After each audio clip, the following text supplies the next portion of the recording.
New alive YouTube ఛానల్కి స్వాగతం. ప్రభు పేర షలోం. మరి ఒక అంశముతో మనము ధ్యానించుకుందాం. పరిశుద్ధ గ్రంథములో దేవుడు సృష్టిలో ఉన్నటువంటి ప్రతి అంశాన్ని ఒక విశ్వాసికి తెలియజేస్తూ ఉన్నాడు. మనం బైబిల్లో గమనిస్తే ఆలివ్ చెట్టును మరొకసారి మనకు జ్ఞాపకం చేస్తున్నాడు. విశ్వాసంలో ప్రతిరోజు కొనసాగుతున్నప్పుడు దానిలో నుంచి కొన్ని అంశాలను ఈరోజు మనము ధ్యానిద్దాం. ప్రధానంగా ఒలివ చెట్టుకున్నటువంటి ప్రత్యేకత ఏంటంటే అది మధ్యధార ప్రాంతంలో పెరుగుతూ ఉంటుంది. దాని వేరు లోతుగా వెళుతూ ఉంటుంది.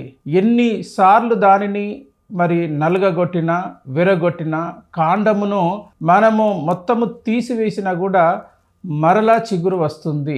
అదే రీతిగా విశ్వాస జీవితంలో కొనసాగుతున్న మనము ఎన్నిసార్లు శ్రమలు వచ్చినా, ఎన్నిసార్లు కష్టాలు నిందలు వచ్చినా మనము ఆయన వైపు చూస్తూ ముందుకు సాగాలి. కాబట్టి ఈ అంశమును ఈరోజు ధ్యానించుకుందాం. ప్రధానంగా 5 అంశాలను ఈరోజు ధ్యానించుకుందాం. మొట్టమొదటిది, ఒలివ అను మాటకు అభిషేకము, పరిశుద్ధాత్మ అని అర్థము. ఈ అభిషేకము, పరిశుద్ధాత్మ లేకుండా విశ్వాసంలో కొనసాగలేము. కాబట్టి ఒలివ చెట్టు దానికి ఉన్నటువంటి సారూప్యం ఏంటంటే అభిషేకాన్ని ఇస్తుంది, తర్వాత పరిశుద్ధాత్మని ఇస్తుంది. జకర్యా గ్రంథంలో గమనిస్తే 4వ అధ్యాయము 11 నుంచి 14లో చూస్తే 2 ఒలివ చెట్లను చూస్తున్నాం. అందులో అభిషేకము పొందినవారు, రెండవది పరిశుద్ధాత్మను పొందినవారు. మరి ఈ అభిషేకము మనకు విశ్వాసులకి అవసరమై ఉంటుంది. దావీదు మహారాజు ఎన్నుకొనబడిన తర్వాత సమూయేలు ప్రవక్త ద్వారా అభిషేకము పొందుకున్నట్లు చూస్తున్నాం. అలాగే ఈ అభిషేకము ఎవరు పొందుకుంటారంటే రాజులను అభిషేకిస్తారు, యాజకులను అభిషేకిస్తారు, ప్రవక్తలను అభిషేకిస్తారు. అలాగే బాప్టిజము పొందుకున్న ప్రతివారు పరిశుద్ధాత్మ అభిషేకమును పొందుకొని ఉంటారు. కాబట్టి ఈ అభిషేకము అనేది విశ్వాస జీవితానికి ప్రాధాన్యతనిస్తుంది. ఈ అభిషేకము లేకుండా విశ్వాస జీవితాన్ని కొనసాగలేము. నూనె రావాలంటే నలగొట్టబడాలి. అంటే ఒక చెరుకు రసము రావాలంటే మిషన్లో అది నలుగగొట్టబట్టినప్పుడే చెరుకు రసం అనేది వస్తూ ఉంటుంది. అలాగే శ్రమల నుంచి, కష్టాల నుంచి మనము వచ్చినప్పుడే మనము అభిషేకమును పొందుకుంటాం, పరిశుద్ధాత్మ అభిషేకమును పొందుకుంటాం.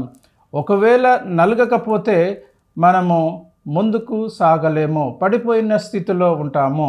శ్రమ లేకుండా అభిషేకము లేదు.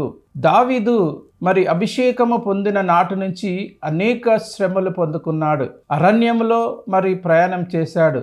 అనేక సార్లు శ్రమలను పొందుకున్నట్టు చూస్తున్నాం. కాబట్టి ఈ ఒలివ చెట్టులో ఉన్నటువంటి ప్రత్యేకత ఏంటంటే ఈ నూనె అభిషేకానికి, పరిశుద్ధాత్మకి సాదృశ్యంగా ఉంటున్నాం. కానీ ఈరోజు ఈ అభిషేకం లేకుండా, పరిశుద్ధాత్మ లేకుండా మనము ప్రభును ఆరాధించలేము.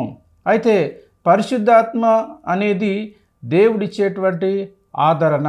కాబట్టి ఈ పరిశుద్ధాత్మను, అభిషేకమును ప్రతి ఒక్క క్రైస్తవ విశ్వాసులు పొందుకోవాలి. నిర్గమకాండము 27వ అధ్యాయము 20వ వచనంలో దీపము ఎప్పుడునూ వెలుగుటకు స్వచ్ఛమైన ఒలివ నూనెను తెమ్ము అని లేఖనము సెలవిస్తుంది. మన జీవితము వెలగాలంటే స్వచ్ఛమైన నూనెను పొందుకోవాలి. దేవుని సన్నిధిలో నిత్యము వెలగాలంటే మనము ఆ ఒలివ నూనెను పొందుకొని ఉండాలి. రెండవ అంశము, ఒలివ అనగా సమాధానము, నిరీక్షణ అని అర్థము.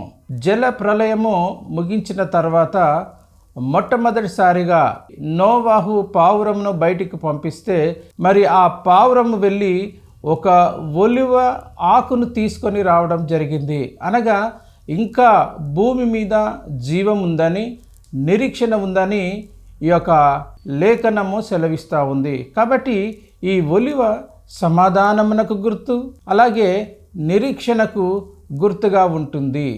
ఒలివ శాశ్వతమైనది, అనగా నిత్యము జీవంలోకి నడిపించబడుతుంది. యోబు గ్రంథము 14వ అధ్యాయం 7-9 వచనాలు చూస్తే, చెట్టుకు నిరీక్షణ కలదు, నరకబడినను అది ఇంకను చిగుర్చును. నిజంగా మన జీవితంలో అనేక సార్లు మన జీవితం అయిపోయింది అని అనుకుంటాం, ముగిసింది అని అనుకుంటాం. కానీ మరలా నూతనమైన చిగురు దేవుడు కలిగిస్తాడు. యోబు తనకున్నటువంటి సమస్తమును కోల్పోయినప్పటికీ మరలా చిగుర్చును, మరి రెండంతల ఆశీర్వాదాలు పొందుకున్నాడు. 4వదిగా ఒలివ ఇశ్రాయేలుకు గుర్తుగా ఉంటుంది. అనేక సార్లు నరకబడినప్పటికీ మరలా నూతన జీవాన్ని కలిగి ఉన్నారు. నిజమైన ఒలివ అనగా ఇశ్రాయేలీలు. ఈ నరకబడినటువంటి కొమ్మలు అడవి ఒలివ కొమ్మలకు సాదృశ్యంగా ఉంటున్నాయి. మన వేరు కాదు, యేసు అనే వేరు మనల్ని మోస్తూ ఉంది. కాబట్టి అతిశయపడకము, భయపడకము, కృప మర్చిపోతే నరికి వేయబడతాం. కాబట్టి ఈ నిరీక్షణ అనేది మన జీవితాల్లో అవసరమై ఉంటుంది. ఇశ్రాయేలు మరి ఒలివకు సాదృశ్యంగా ఉంటున్నారు.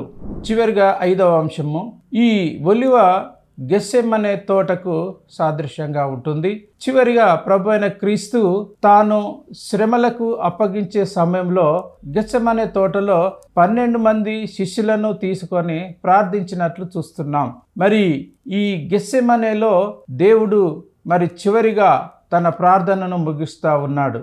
యేసు ఒలివ తోటలో ప్రార్థన చేస్తూ ఆ రక్తము చెమట బిందువు రూపంలో మార్చబడ్డాడు. శ్రమ లేకుండా, మరి త్యాగం లేకుండా మనము రక్షణలోనికి రాము.